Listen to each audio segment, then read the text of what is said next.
Welcome back. Sorry for that small technical hiccup there. We are now in the newspaper review section. For your patience, we are glad. For your comments, we are happy. For your feedback, we are grateful. On YouTube, KUTV Kenya, Cynthia Auma, nice ideologies. I love the show. Getting ready for maandamano. Uko wapi exactly? Ama utaki kudisclose for security purposes pia ni mzuri. All Salons Kenya watching from Moyakiwe. This is Gadhoni. Thank you very much, Gadhoni, for tuning in. Gadhoni was here on Art and Culture Monday 2 weeks back when I did host the show on behalf of my friend Ojwang Mariam here. And it was an exciting discussion on writing, the art of writing. You can find out how that went on YouTube. But here is Biashara Tuesday. The hashtag Biashara Tuesday at this moment is having a look at the headlines and the developing stories of the day. We are doing that alongside Ojwang Mariam. I'd like him to get that out of the way, alafu tuweze kuangalia mambo ya siku. Karibu sana mzee kwenye show yangu. Asante. Habari yako asubuhi? Habari ya asubuhi yangu iko salama. Watu wangu nyumbani tuko hapa hivi. Good. Tuko salama sana. Roysambu, we are good. But as you've heard, even in the headlines, tuko na some issues hapa na pale, insecurities, and other things that are of human interest. Yes. It's sad that this week on Sunday, the same KM in unasikia we lost someone. Alikuwa amefungiwa mahali kwa nyumba. It's a comrade. Alikuwa amefungiwa kwa nyumba juu hana rent. 2 months. So apparently kiateka anaendaga anaekelea kufuli kama kuna ingine. Na hakujua kama kuna mtu ndani. The lady stayed there 2 days. Then Sunday napigiwa simu asubuhi na Ojwang. Unajua yeye ndo unakuaga citizen journalist wa kwetu. Come see this. Fika hapo hivyo napata it's the same lady nilikuwa nimesikia story kuhusu. I had been approached nikiulizwa caretakers wanafikishaga wapi levels ikifika ni kufunga nyumba. Kumbe napata ni the same girl. But either way, business is business. And that's where we are here for Biashara. Good morning once again, ladies and gentlemen. Gazeti zimewaka. It's a moment of truth. Right. In a country that is filled with lies. Full of lies or filled with lies. Okay. Today we are defining a moment of truth. I can see the face of President William Ruto hapo hivyo na something to note ni ati picha yenye imetafutwa ya rais on the Standard inaongea the same thing or close to the same thing na yenye inaongea on Daily Nation. The face of the president, the worry, he's calculating. Hesabu ni kama aziingi huku. Kwa news umemwona akilia the Gen Zs wameitisha hii nimewapea they are still pushing on. And leo ningetaka as we continue with the newspaper review, let Kenyans know that Gen Zs is not something that has come up. It's just Generation Z. We have Generation X for those who are older, the millennials and all that. Waache kufanya ikae it's like an Al-Shabaab kind or a terror group inatokea ina crop up. The statistics that are there of this youth are still saying that they are 55%. They must be listened. At the moment, they are saying they are not at the table. So the least the government can do is listen. But when they are talking about listening, hawasemi wanataka dialogue, tukae chini tuongee, tusikizane. Listening means on 27th August 2010, you promulgated this constitution. You are our fathers. You are our bigger brothers. Please, just follow it. That's what these guys are asking. When they talk about matters accountability, it's in accordance with what is on this constitution. Okay. Do it. It is just a matter of action. Don't call us. Hizo vitu zimeharibia mpaka Baba CV. That Baba has been a champion of justice, democracy and all that. But Baba has been listening so much and getting a share of that listening. And now the 55% of Kenyans right now who are the youth are saying enough of that. It's okay. You've been fighting and championing for this. We have them. The problem is not we have them or we don't have them. The problem is what we have even if you are saying that let us live within our means, you are not using it. Okay. So hayo ndio mambo ambayo watu wanafaa kuwa nayo in mind, even as we discuss this. As we discuss the Gen Z, waache kutumia jina Gen Z kama term fulani. My name is Ojwang Mariam, mtoto wa Mariam, senior warrant officer wanama lieutenant kanali. I'm so glad bro for being here today. I'm glad to have you here. Tuchambue haya magazeti in the most common language of wananchi. The easiest way possible. Mi wanawaambia the reason napenda Kiswahili ama kuongea na lugha yenye wanaelewa is because I've had a lot of complaints. In the ground. Watu wakisema haya mambo sisi hatuyapati. Na maybe hapo hivyo ndo mlikaa chini na halmashauri nzima ya biashara Tuesday and decided let us have another voice that can be helping us diverge this into the most simplest ways possible. Yes, and I'm grateful for that. Asante sana for creating time here. Thank you. Also, given the circumstances around Kenyatta Market, I'm hoping we get to discuss that security discussion a bit later. But in the meantime, let's see what the headlines have to say. As you already had, their moment of truth is what the Standard is calling it. President William Ruto pictured here, and he said enough is enough. Protests from the youth are relentless and they will have to listen and to what they have to say. However, today, Nairobi is expected to be hit hard by the demonstration with the youth who are planning to barricade major roads and occupy Jomo Kenyatta International Airport. The heat is already being felt in the NGO world, with the government cracking down on perceived funders of the dissent. There are 4 people who have been pointed out, and their names have not yet been disclosed by the Daily Nation, who were the first to break that report. But the government has a list of 19 NGOs and 4 prime individuals, some of them pointed out to be aides in Mwai Kibaki's government, others in the Uhuru Kenyatta government. It seems, again, for a fresh week, President William Ruto is pointing a finger somewhere else. I'm pointing all directions of the compass in trying to find out who exactly is behind this. And the young people are saying, you are the one behind this. The harsh times, not listening, not acting, you're funding our anger, and that's why we are out here in the street. There are protest hotspots for Nairobi today. This picture here in front of the Standard is very interesting kwa sababu we may pinpoint exactly where each spot is, from Mlolongo in the Nairobi Expressway all the way to Outer Ring Road, my areas are City Cabanas, Uhuru Park, Nyayo Stadium, Parliament, North Airport Road, all the way to JKIA. KAA has already issued a statement saying that if you would like to travel, not those who are occupying so that they can travel, if you like to actually travel, if you are actually scheduled to travel and you're not a protester, you should arrive there 4 hours earlier. So I wonder how they will know. Given Gen Zs wanafika na Ubers kwa demonstration, wanafika na iPhone, wanafika na KFC, watajuaje nani passenger, nani si passenger? Sasa iko hivi. The directive imepewa watu wanataka ku travel, not protesters. Yes. You're forgetting that even these people who are traveling are still protesting. There is no one who is marked on the face that this is a protester. Ukimuona huyu wasema protester kando acha traveler apite. But hizi vitu zimeweka watu even at a discriminatory level, which sometimes ni fiti.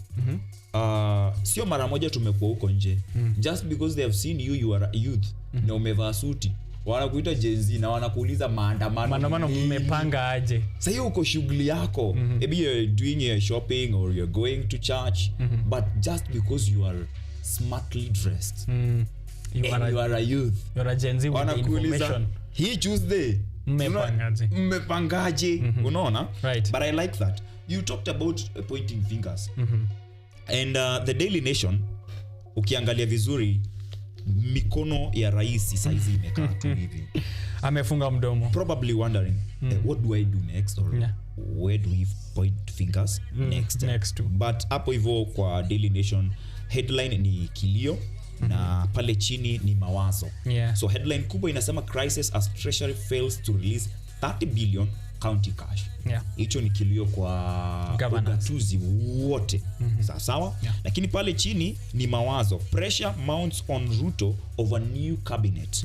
Cabinet yenye first batch 11 iliachiliwa. The 11 people who are in the new cabinet, and kuna wenye wamerudi. Now, hapo hivyo kuna shida na we must address it. The president even yesterday said that he has been listening to the youth. He sent away the CSs. Let me tell you what I would do if I was today's president. I have friends there. Maybe wamenikabako that there was a tweet by the former cabinet secretary for special developed unit, special delivery unit, SPD, Moses Kuria. Akasema aliandika hadi na Kikuyu. Hutia goige. Meaning, touch me. Touch me? Niende nikaseme. Niguze nikaseme. Niguze niseme. It's kind of a threat. That's the pressure also on him. Apart from the pressure from outside, there are people within him and within his circle and anampatia pressure. Yes. So the president right now is full of pressure. So as a president, kuna kitu nitago kusafisha kidogo. Hawa watu unawasikiza and you're doing the same things. That is not kusikiza. That is kuwabeba ufala. Right. And that's why people are saying we need the president to be the president. The hashtag they're using, Ruto must go, doesn't mean Ruto to resign and go. Because if the president resigns right now, what will we have achieved if he will not dissolve the parliament na tuende kwa another election? If he cannot do that, then it means now we are in full anarchy. Wacha yenye wanaongelea. We are in full anarchy. According to the statistics and a lot of things that I've been hearing people talking on the ground, is that right now, the second in command, who is the DP, is powerful, trying to gain a new friendship with the Gen Zs from the time he was talking about this country being a company of shareholders. Now he's calling the youth, the Gen Zs, wenye bado walikuwa wameitwa criminals, wakaitwa terrorist, treasoners. Saizi anawaita, yeye anawaita my children, my sons and daughters. My sons and daughters. Hiyo ni kutafuta a soft landing kwao. But people are still saying he's not ready to be a president. So President Ruto resigning means he takes over. They're not ready for that. Then he becomes president. The constitution allows for that. So the people are saying, let us deal with the devil we know. But we need him to be him. All right. To be a president. So ukipata uko na pressure ya ma-CS wanataka kurudi, fanya hivi. Uko na wale wamekukabako sana, si ndio? Let's say kama docket ya interior. Amemrudisha yeye mwenyewe pale hivyo. At a point yenye kumekuwa na so many abductions, so many illegalities, and the CS is a professor of law. Yes. He understands law than most of the lawyers we have in this country. As a matter of fact, he represented the now president way back then when he was having cases in the ICC. Yes. He was among the representative of President William Ruto. And that means he knows the law. He knows the law. Kitu kidogo kama Article 37. How does he not apply it? How does he not apply it? Right. You look at the bites that have been there. You know, internet never forgets. You will see the current President Ruto on top of a gate, just like these Gen Zs, demanding for rights, asking that they be there to be listened to.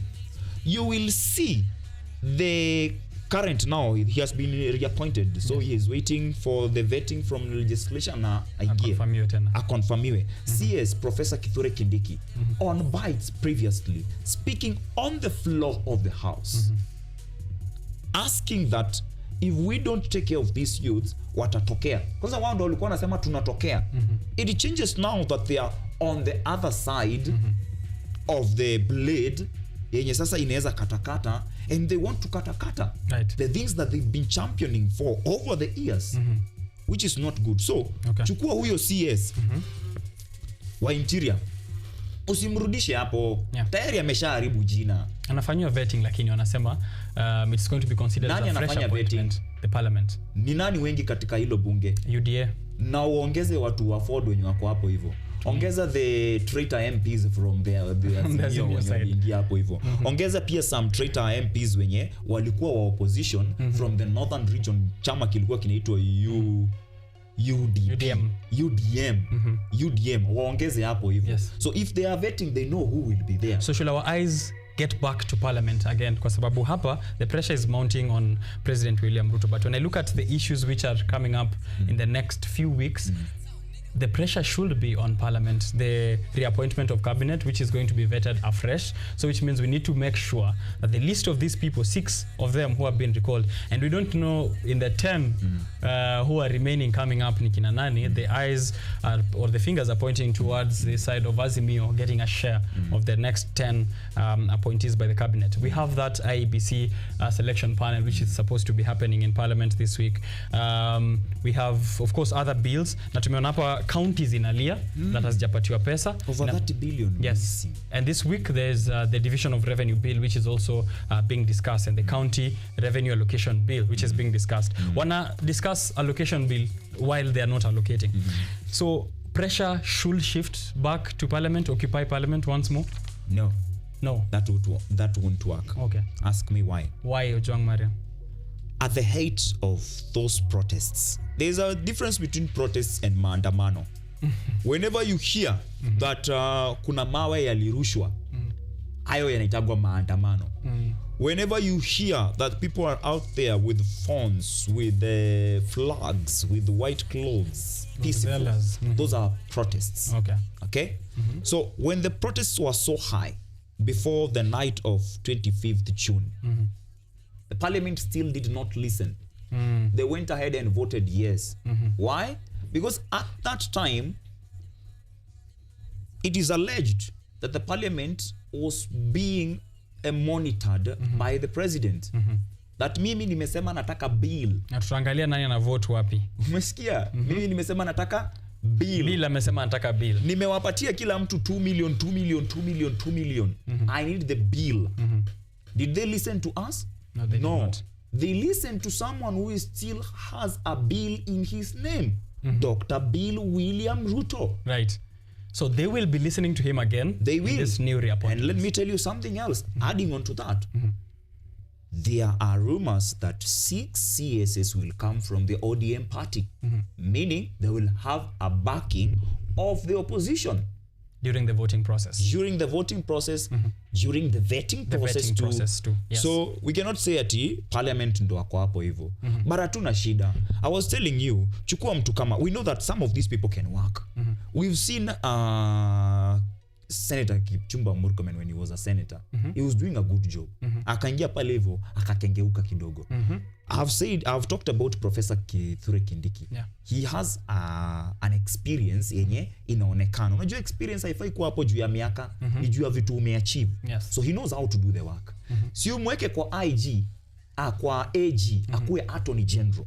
Wacha ashughulikie mambo ya advisory. Na atavuka kweli, given that already now that we did ask for the president to dissolve this cabinet, Kithure Kindiki is facing a lot of course, allegations against how he handled the protesters, even on the day of 25th and the days leading after that. Is he still fit for office in any way? He is not fit for this office or any other elective office any in other the public future. Office. Unaona ban fulani waliwai pay sonko that you will outwise mama. Why can that apply to these same people? Hawa tusita, Alice Wahome, Lance, Kithure Kindiki, Interior, Rebecca Miano, Attorney General, Aiden Duale, Defense, Davis Chirchir, Roads, a man whose record on the other side of energy is not so good looking. So Ipan Tuya, Environment, I can't even get into that. Allocations za Kakamega Forest and whatnot. Why are these people still, Ojwang, on the list, on the table? Iko hivi, my brother. We say that there are pressures that are coming from outside and within, and pressures within. Yes. Sindio? Maybe the 6, kila mtu akona kitu akiachilia, kuna mtu ataumia. Ndio maana unasikia some of those who are CSS wakisema walai bilai niguze can cheat can die I can say something. Unaona? Then let them. So hawa sita wenye wako hapo hivyo, maybe wakona mahali juu. I don't get it why utarudisha CS Interior the same person, yet you've sent home the IG of police. We are asking you to send Adamson Bungei, who is the regional commander for Nairobi. You know, Kenya, we are reporters. Yes. Okay? Yeah. So our first duty is to report. Sisi usema chenye wanasema. Yes. Chenye tunaona. Not chenye taka. That's so right. the people are saying that hawa sita hawafai kuwa ofisi in any way. Kweli. But given the ties wako nazo na the head of state, some of them lazima wangerudi. Point ni wanarudi kwa ministry gani ama wanarudi kufanya kazi gani? Then I get why the hashtag still reigns that its Ruto must go. Because that the eyes shouldn't go to parliament or to anyone else, because the problem then begins from up there. Shida za Kenya ni kama nyoka. The serpent. Ukikata mahali ingine ina grow. But there is the head, just like any other family. Right. Umeshika? And the head should not be hard like on gazeti ya jana akisema enough is enough, I will deal with Gen Zs. That's what the president has been doing according to what the people are saying. Yeah. He wants to be the president only when he's giving threats. But when it's acting the presidency, he doesn't want to do that. Anasema kuna pressures. Yes, kuna pressure tuongee. All right. Page 2 hapa wako na one of the former CSs. I wanted us to have a look at him. The 700 million man with a taste of the finer things in life. That is former transport CS Kipchumba Murkomen, and ako pictured hapa. I like the intro into what has been written here by Graham Kajilo. That is the Daily Nation on page 2. Oh, that's the Standard actually. The Standard on page Standard. 2, yeah. The entry of Kipchumba Murkomen into the Transcom House was full of gafes. His experience as a two-term senator did not help him either. His opulence, which is expressed with a humble brag undertone, echoed louder than his work, from expensive shoes that revealed to cost about 80,000 shillings to 50,000 shillings of a belt to a 900,000 shillings watch. He never hid it, but while his justification made sense, it irked the taxpayers, and they're also detailing the ills that happened within his ministry. Unakumbuka zile ma blackouts za JKIA. I'm sure Gen Z's wana hope leo hiyo blackout haita happen. There's also the 700 million to put up Stall Station and to do a lot of repairs. Let me tell you something about the blackout. Yes. And why Kenyans think the president is not serious with this listening that he's talking about. Yes. Huko time kulikuwa na hizo blackouts, kulikuwa na blame game kati ya wizara ya kawi, the Ministry of Energy, that was being headed by Davis Chirchir. Yes. Who is now being reappointed to head yes. roads and transport. Right. Sasawa. Chapter 6 of the Constitution talking about ethics and integrity. It's not being applied. Yeah. Kipchumba Murkomen is a smart man. But he is not working. Either because of two reasons. One, either he is being controlled and he is not being led to be the CS he's supposed to be. Or two, was yes. Was alisha toka watu wako jobless ni wengi, thank yes. God. Thank God for unemployment. So yes. Wengi watu wanatafuta kazi, but hapo hivyo kwa chapter 6 ndio. Why am I saying that the former CS for transport and roads and transport was a smart man? He always had a budget for 700 million. Mlolongo mmeharibu barabara 700 million. Yes. Expressway huku juujuu imeharibika 700 million. Kuna nyasha huko airport 700 million. 7 in number ya Mungu. Right. Na wameishi kutumia kulilia hiyo. And now mtu ameweka 700 million. Ikiwa kila wakati kuna crisis you have a budget of 700 million, it means if we give you this 700 million, you should be able to do something. Yes. Yenye kila mtu anafeel kwa hii nchi, unaona? Yes. But he was not doing that. Ana flaunt tu vitu zenye anabai huko nje. Right. Meaning hafanyi kazi vile inafaa. It's his weakness. Page 2 of the Standard is where you can read some of those things, including 700 billion. Even when he was speaking about billions, lazima ingekuwa 700 in the figure. So this 700 billion was a figure that was supposed to help in the completion of the Uhuru Road projects, and that is a figure that he threw in there. Alikuwa part of the people ambao waliongeza. Ngoja usipotee. Nisipotee. Hapo kwa hizo pesa za kumalizia barabara zizi za Uhuruto. Some of them stalled, bro. Yes. They stalled, yes. And that money was still there. Let me give you an example. In Roysambu constituency, there are 2 roads that stalled that had to be done because they had been allocated for and everything was done. We have even the paperwork.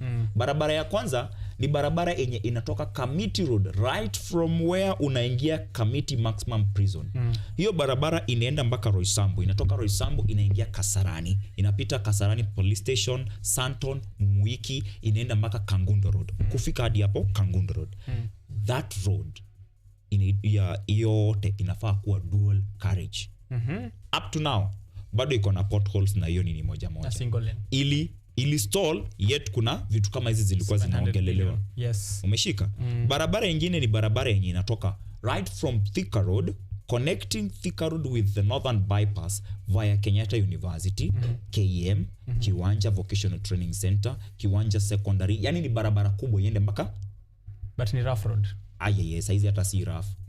So what's that? Hata hakuna road hapo. Kuna BRT on Thika Road, sijui kama umezisahau. Kuna wale newer Gen Zs who might not understand. Let me tell you something. Gani hizi ziko Thika Road za nafaa kushade hapo kukinyesha ama what is this supposed to be? That's a stalled bus rapid transport system. You will remember that before even 2022. Yeah. When it was hyped, BRT ilikuwa hyped sana. We were talking about vile itaimarika. I remember the days that tulikuwaga Thursday tuko hapa hivi tunaongelea vile itaimarika. Wamechora hadi mahali ya Guri alikuwa atuambia kumbusheni watu venye tutakuwa tukitumia hii BRT. Hadi wa leo. Yeah. Hata iliisha. And those are projects still within the 700 billion that Kipchumba Murkomen was touting there needed to complete the Huruto projects. So I wanted to say, or to ask Ojwang before we move on to other stories, the standard says moment of truth, yeah? Na kuna wale watu, discussion imekuwa ikihappen for the past few weeks and I am part of the people who are being blamed as the larger media ya kuuliza what next. And our role as media of course is to find the direction forward. As you said earlier, tuna report, yes, what people are saying, we verify the facts, but also it's important we know where are we going. That's the part of our mandate as the media. A what next question is an important question. But the moment of truth brings us into, I would call it a pot in a mixture of a lot of questions. Yeah? Kuna the older generations who are at home asking, okay, then mnaenda kuoccupy JKIA basi. Mnataka aje huko. Yeah? President William Ruto is saying, nimewasikiza nimejaribu kufanya hivi na hivi na hivi. Ni kama hamtaki. But sisi watu wanasema, sisi kama young people, that hatutaki kusikizwa, tunataka kufanywa. At what point will we get to the moment of truth? Tuseme, kweli sote tumefika, ndio ukweli na ndio hii kitu itafanyika. If you follow what the reporting devolution, a journalist's guideline by CRECO, yes, under the Kenya Correspondents Association, yes, are saying is that wewe kama mwanahabari, you should never forget that you are a Kenyan. Yeah. Ndio maana ukasema as a Kenyan, mtu kama mimi nilisema as a Kenyan mwenye ni short sighted, I want to see through your eyes. Yeah. Okay? I want to hear you. Niwaone through nyinyi. It's hard for me maybe kuona huko hivyo, but wewe nikikusikiza nikikuonea itakuwa fiti. That's why we became journalists, okay? Yeah. But don't forget we're still Kenyans. So when we are discussing about the moment of truth, we have to partake this moment of truth. Yeah. We have to decide what are our roles and responsibility in all this. The media has been attacked. Not once, not twice. Even as recent as yesterday. As recent as yesterday. Yeah. You've heard the threats of Standard Media, KTN News being shut down. Wanasema wata shut down. The Royal Media, Citizen, TV, ikiambiwa itatumiwa goons. Where are we heading if we kurudi back in right. the Moi days, zile za dark era? Unaona? When you are threatening who you are calling members of for the state, people that you call, unajua, acha nikwambie shida ya wanahabari ni gani? Niko na shida. Iko na shida, wanahabari iko na shida kwa sababu shida yangu. Sio wewe, ni wenye wanakuangalia. Unakuaga mbaya wakati hawakuhitaji. Sorry. Go ahead. Lakini wakati wanakuhitaji mnakuwa wazuri. Sawa? Yeah. Angalia State House kila wakati kuna press briefing. Who are called? Still this media. The same media. Wakienda hivyo kesho, nani wanatwangwa? Ni wao. Still this media. So the media ni kama tuseme referee. Hayuko hapo hivyo kuangalia nini mwenye anapigana vizuri. Ako pale hivyo kuprovide facts, information, ndo hata nyinyi mkifanya checks and balances mko hapo hivyo. The media is in the same level with the Red Crescent and Red Cross. Yes. Helping everyone from all divides. When we are shooting news, especially covering the protests, we don't cover the protesters alone. We cover even the police. Yes. You've seen cases where these protesters are helping out these police officers. Remember the lady from K24 who was shot with 3 rubber bullets in Nakuru. Prior to that incident, anaonekana akisaidia mwanapolisi kumpaka Colgate kwa macho kupunguza makali na machungu ya tear gas. Ambayo yeye mwenyewe ndio anai. Same day, same clothes. They shot her 3 times. Very unfortunate. Moment of truth. President William Ruto has said that he has had enough of the protests. The youth are relentless, okay? But tumesema shida ya youth ni gani, si ndio? Angalia venye constitution inasema. Nani ufanya haya maandamano ya haribike? The first time we ever heard of goons in these protests. There are videos, there are photos of where those goons that raided Nairobi CBD came from. They came from City Hall. They were being ferried on motorcycles. Others are seen wakiwa wamebebwa na ile gari ya kanjo yenye hukubeba wewe mama mboga inakurusha uko ndani. Nao watu walidropiwa town that day. Right. The governor of Nairobi, after ametoka Mombasa, mahali alisema alikuwa kwa retreat. Alikuja akasema it's so sad. Umeshika? Yes. Ingekuwa US whereby tunaona kwa gazeti Biden, what next for Democrats? After wameona the current president ni kama hata nini, wanamwambia my brother step aside. It's not a must to ungangane. Unaona? That's mature democracy. That's the moment of truth. That's the moment of truth. Right. That's what Kenya should be focusing on. Okay? Yes. Tujue what next. Presidency, it's not a do or die. Yeah. Easy politics ziko hapa. It's not a matter of do or die. Okay. Many have gone. So the thing that the young protesters and the Kenyan general that is protesting against the government is wanting, from what I hear from you, is not a change of the political tone or a new political tone. It's the actions. It's the stuff to function. It's the systems to work. It's nothing to do with whether President Ruto resigned yesterday, today, or tomorrow, or Gachagua yesterday, today, or tomorrow. It's whether once he resigns, things work. Or if he resigns, things work. Or if he doesn't, also at the same time, things work, right? Why do people tell you to resign? They tell you to resign because you are no longer viable. You are not working. Yeah. Let me tell you something that would have happened if, I'll give an example. I will not be afraid. I'll be bold and honest and give you an example of health CS. You health kwanza leo imeongelelewa sana. The new health CS? Ameacha mashida. No, not the new hata hajakuwa. It's still a vacant position. Oh, yes. She's just a nominee. She's on page. A nominee. She's here on page 3 of the Standard. Kama mtu anataka kusoma kuhusu health CS nominee. If Madam Susan Nahumincha, sawa, worked. Hata si uko kitambo, we've known Jawaka. But kama tungemwambia post interns, when these people are saying post interns, they know there is enough money and facilitation to fund these interns. Otherwise hatungekuwa tukiona hao wengine wakiflaunt saa ya 900,000 shati ya millions. Hii tai ni ya 200k, wenzako wako na tai za millions.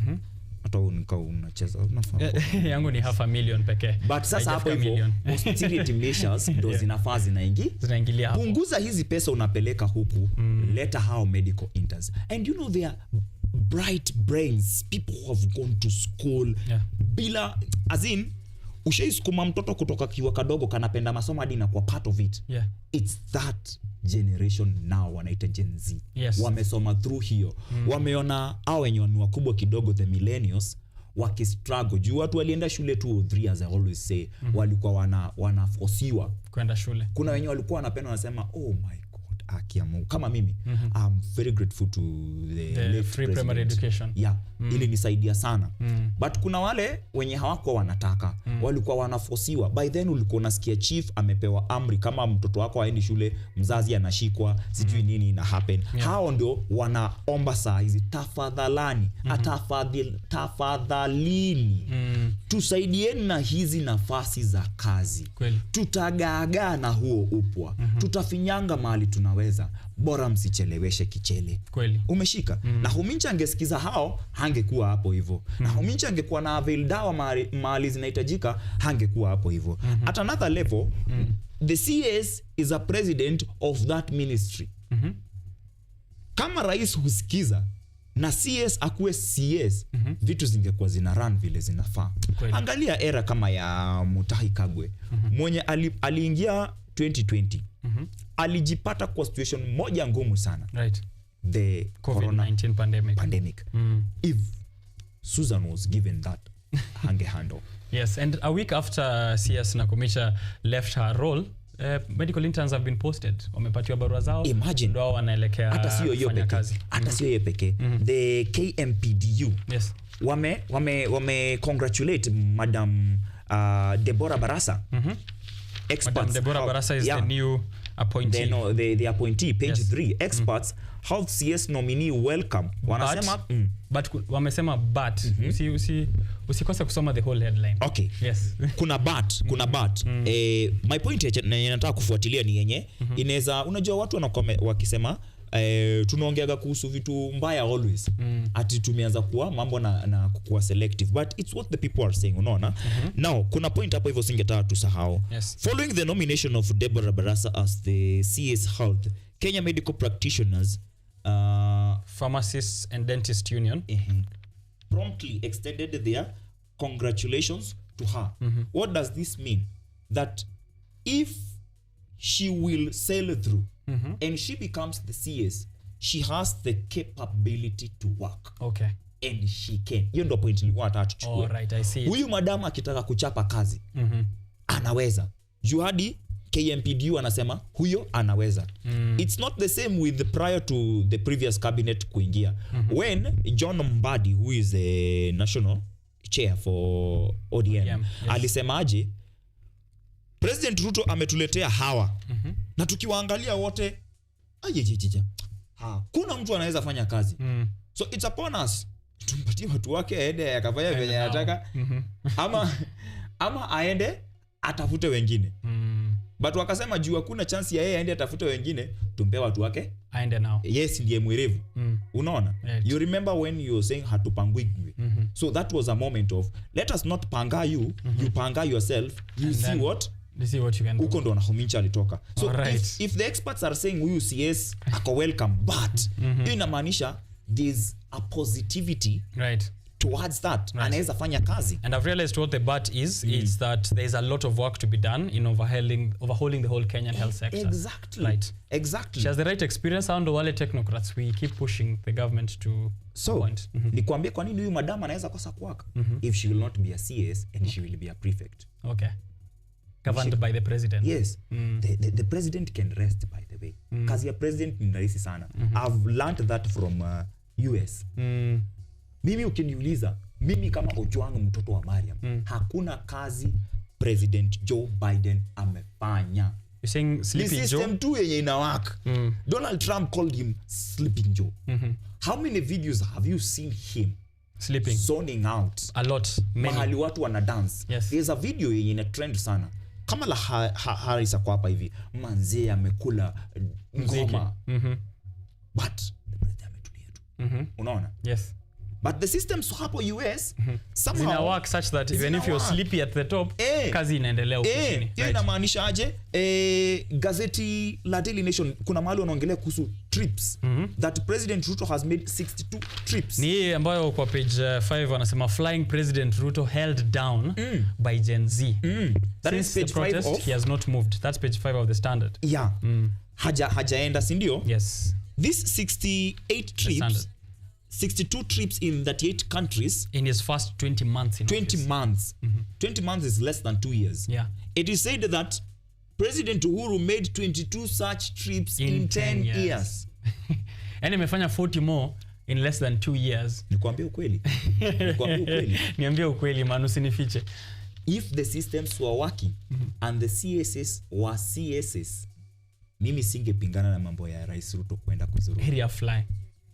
Watch a fly. Tusikiage 2 deals ameleta. 2 deals analeta. Na bola si deals za kutuuza huko nje Qatar na si deals zake kama ni kitu tumekuwa tukiinteract na CS. Unaona venye tulikuwa tuna interact na fellow Kenyans. Hakuwa anaitwa hivyo Dr. Mutahi Kagwe.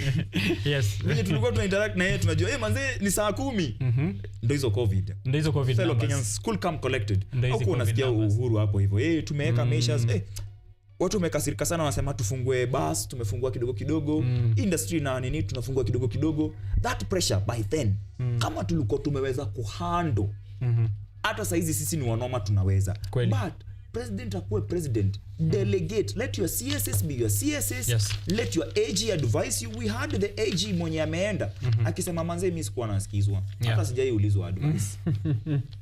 All right, so it needs a lot of work. That's why I think the general conclusion from that is why the pressure is at the top. That's why the pressure it's at President William Ruto.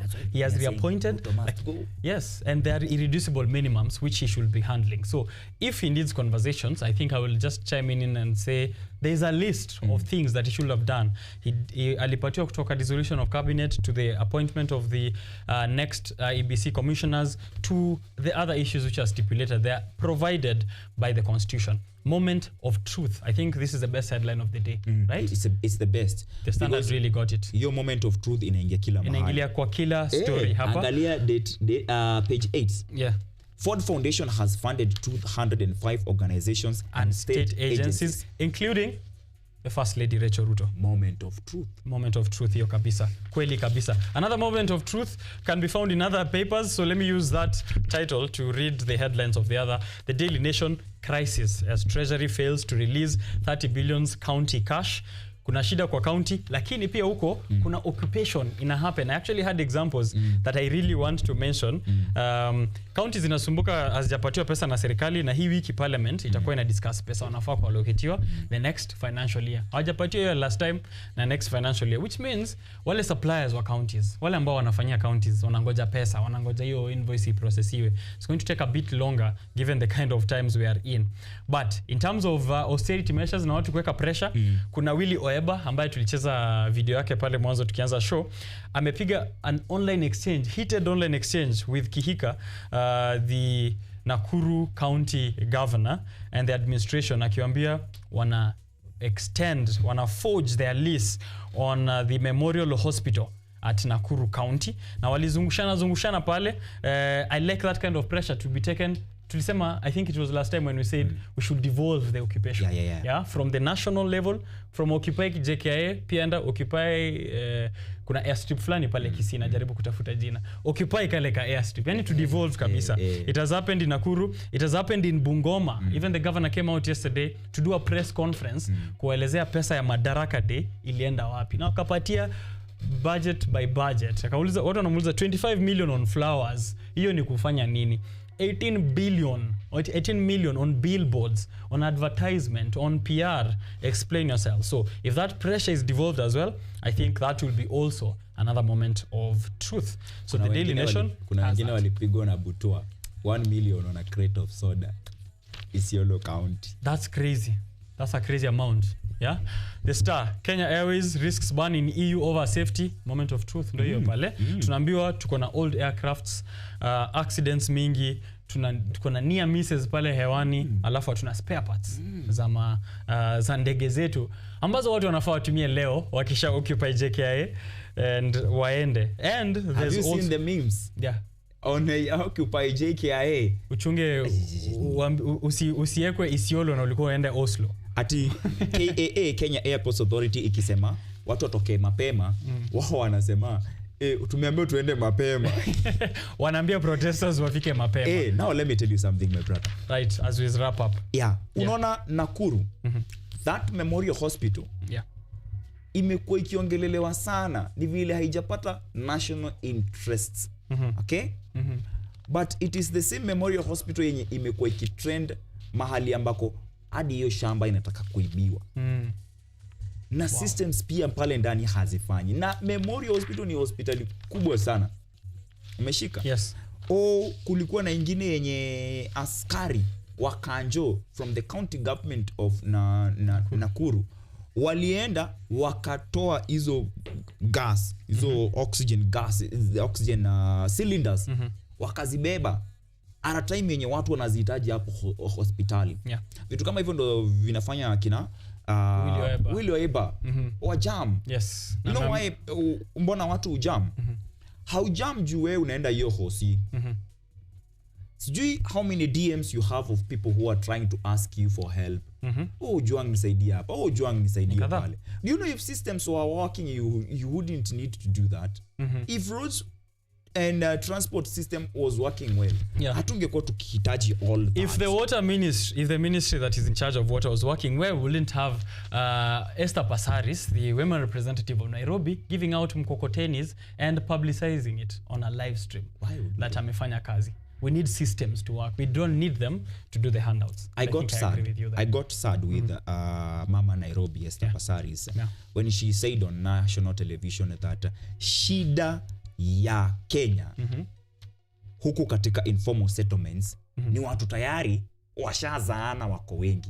Anapeana example ya mahali alisaidia mtu na basari na ati haku feel fit juu hao watu wako 8 yet kuna wengine wako 2.